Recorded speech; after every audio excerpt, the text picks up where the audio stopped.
Aujourd'hui, je vous propose une chouquette qui peut faire de nous des rois, rien qu'en la dégustant. Alors, allons-y. À de nombreuses reprises, l'Écriture nous informe que Jésus est roi, et c'est ce que nous avons fêté dimanche dernier. Il est le fils de David, même les aveugles le crient sur son chemin. Le peuple le déclare roi lors de son entrée triomphale à Jérusalem, mais ça ne durera pas.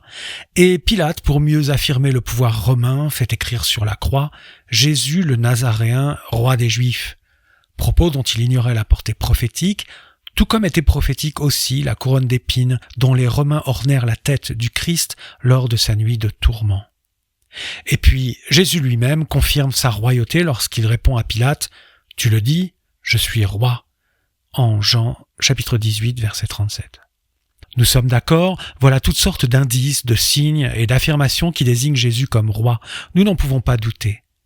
Mais pourquoi, fondamentalement, Jésus est-il un roi ? Qu'est-ce qui le démontre ?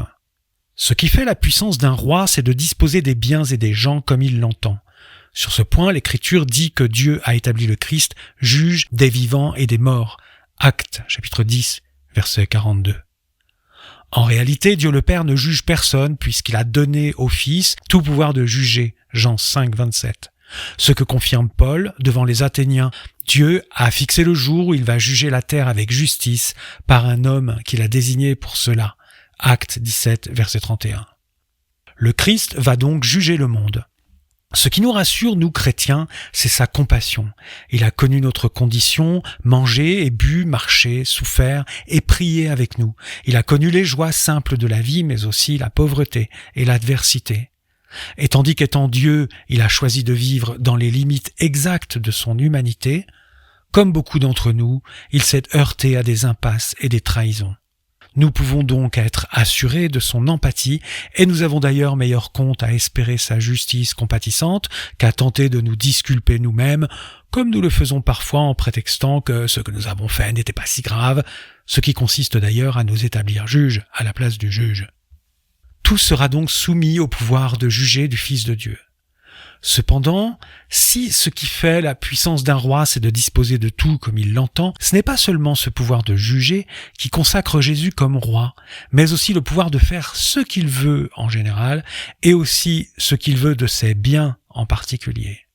Je pourrais bien être un roi fortuné et généreux, ma bonté rencontrerait toujours les limites de mon pouvoir, qui ne serait pas infini. Or, le Christ possède tout. Et ce qui démontre sa puissance, c'est qu'il a décidé de tout donner.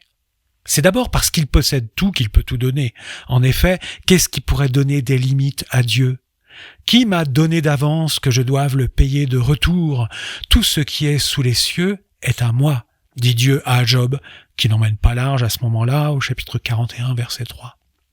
Ainsi, rien ne peut établir de limite à la libéralité de son don s'il a envie de donner. Or, c'est là le point qui établit le fondement de sa royauté. Il donne tout, libéralement, gratuitement, sans rien attendre en retour, sans contrat, et uniquement parce qu'il le veut. Mieux encore, parce que Dieu est don de tout son être. De plus, au fond infiniment profond de son don, il joint la facilité et l'insistance de la forme. C'est sur la croix qu'il donne tout et écarte les obstacles les plus infranchissables qui nous empêcheraient de recevoir son don. Il se rend accessible. Comment avoir peur de ce Dieu anéanti qui continue de nous aimer malgré ce que nous lui avons fait subir ? Sainte Catherine de Sienne écrit à ce sujet « Il a la tête inclinée pour te saluer, la couronne sur la tête pour t'orner, les bras étendus pour t'embrasser, les pieds cloués pour rester avec toi. » Dialogue numéro 128. Aimons-le en retour. Il partagera avec nous sa royauté et nous régnerons avec lui pour l'éternité. Et puis, si la croix nous effraie et que sa brutalité masque à nos yeux la tendresse et l'amour de celui qui y est cloué, pensons alors au petit bébé de la crèche, entièrement donné au monde lui aussi, que les mages vénèrent comme un roi et que nous allons accueillir bientôt.